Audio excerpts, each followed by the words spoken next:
মাননীয় অর্থমন্ত্রী, আপনি বাজেট উপস্থাপন করুন। বিসমিল্লাহির রহমানির রহিম। মাননীয় স্পিকার, আসসালামু আলাইকুম। দীর্ঘ দেড় শতকের ফ্যাসিবাদ বিরোধী লড়াইয়ের ধারাবাহিকতায় 2024 এই ছাত্র জনতার রক্তক্ষয়ী গণ অভ্যুত্থানের মধ্য দিয়ে বাংলাদেশ আবার নতুন করে গণতন্ত্রের পথে যাত্রা শুরু করেছে। এই যাত্রা পেরিয়ে 2026 সালের 12 ফেব্রুয়ারি একটি অবাধ, সুষ্ঠু ও শান্তিপূর্ণ জাতীয় নির্বাচনে দুই তৃতীয়াংশ সংখ্যাগরিষ্ঠতা নিয়ে বিএনপির নেতৃত্বে সরকার গঠিত হয়েছে।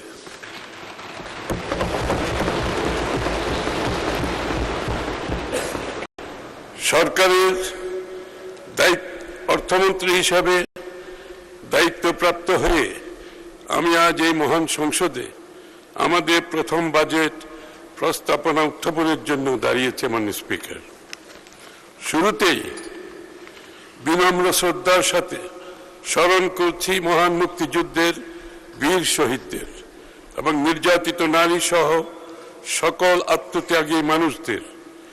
একই সাথে স্মরণ করছি স্বাধীনতার পর থেকে আজ পর্যন্ত গণতন্ত্র প্রতিষ্ঠায় দীর্ঘ সংগ্রামে আত্মদানকারী সকল শহীদ এবং গুম, খুন, হামলা, মামলা ও গুলিবর্ষণের শিকার সকল আহত যোদ্ধাকে, যাদের আত্মত্যাগ আমাদের জাতীয় জীবনে গণতন্ত্র, অধিকার ও নতুন আশার দিগন্ত উন্মোচন করছে। মাননীয় স্পিকার,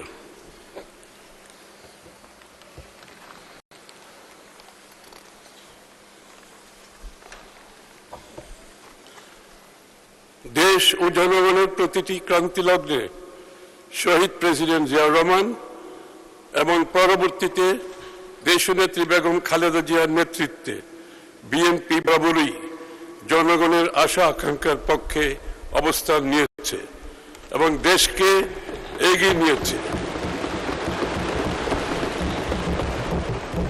বিগত দেড় দশকের বেশি সময় ধরে জেকে বসা ফ্যাসিবাদ শাসনের বিরুদ্ধেও এদেশের মানুষের দীর্ঘ সংগ্রামে নেতৃত্ব দিয়েছে বিএনপি। 2016 সালের ভিশন 2030, 2022 সালের রাষ্ট্র মেরামতের 27 দফা এবং 2023 সালের যুগপৎ আন্দোলনের 31 দফার ভিত্তিতে বিএনপির নেতৃত্বে যে আন্দোলন গড়ে উঠেছে, সেটি ফ্যাসিবাদ বিরোধী গণ অভ্যুত্থানের জমিন তৈরি করেছে। এই জমিনের উপর দাঁড়িয়েই সংগঠিত হয়েছে 2024-এর ঐতিহাসিক ছাত্র জনতার গণ অভ্যুত্থান। মাননীয় প্রধানমন্ত্রী তারেক রহমানের নেতৃত্বে রাজনীতি ও রাষ্ট্র ব্যবস্থার সংস্কার, মেরামত ও রূপান্তরের 31 দফার পথ ধরে বিএনপি গণ অভ্যুত্থানের আকাঙ্ক্ষাকে ধারণ করে আরও সম্প্রসারিত প্রস্তাব জুলাই জাতীয় সনদে উপস্থাপন করেছে। আমরা যে জুলাই জাতীয় সনদ স্বাক্ষর করেছি, সেটা অক্ষরে অক্ষরে বাস্তবায়ন করার ঘোষণাও ইতিমধ্যে তিনি জাতির সামনে দিয়েছেন।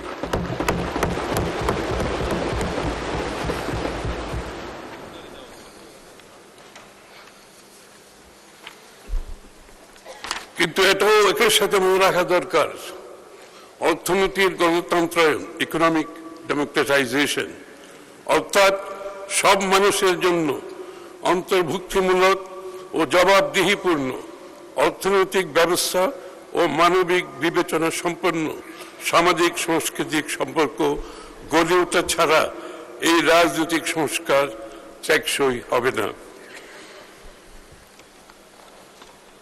মানুষের জন্য নিরাপদ, সমৃদ্ধ, মর্যাদাশীল জীবন নিশ্চিতকরণে সরকারের অভিপ্রায়ের একটি প্রতিফলন। মাননীয় স্পিকার, আগেই উল্লেখ করেছি, ফ্যাসিবাদী শাসনামলে অর্থনৈতিক নীতি পরিকল্পনায় বৃহত্তর জাতীয় স্বার্থকে জলাঞ্জলি দিয়ে ক্ষুদ্র দলীয় ও গোষ্ঠীগত দুরভিসন্ধি ছিল প্রধান প্রবণতা। ফলে একদিকে দেশের খেটে খাওয়া মানুষের কষ্টার্জিত অর্থ সম্পদ দুর্নীতি দুর্বৃত্তায়নের মাধ্যমে মুষ্টিমেয় লুটেরাদের হস্তগত হয়েছে এবং বিদেশে পাচার করা হয়েছে। অন্যদিকে সামষ্টিক অর্থনৈতিক ব্যর্থতাগুলোকে ঢাকা হয়েছে মিথ্যা পরিসংখ্যান ও কথার ফুলঝুরি দিয়ে। ফলে কাঙ্ক্ষিত রাষ্ট্র গঠনের মূল চালিকা শক্তি অর্থাৎ অর্থনৈতিক ইঞ্জিন বিগত ১.৫ দশকের বেশি সময় ধরে ক্রমেই দুর্বল হতে হতে একেবারে ধ্বংস হয়েছে।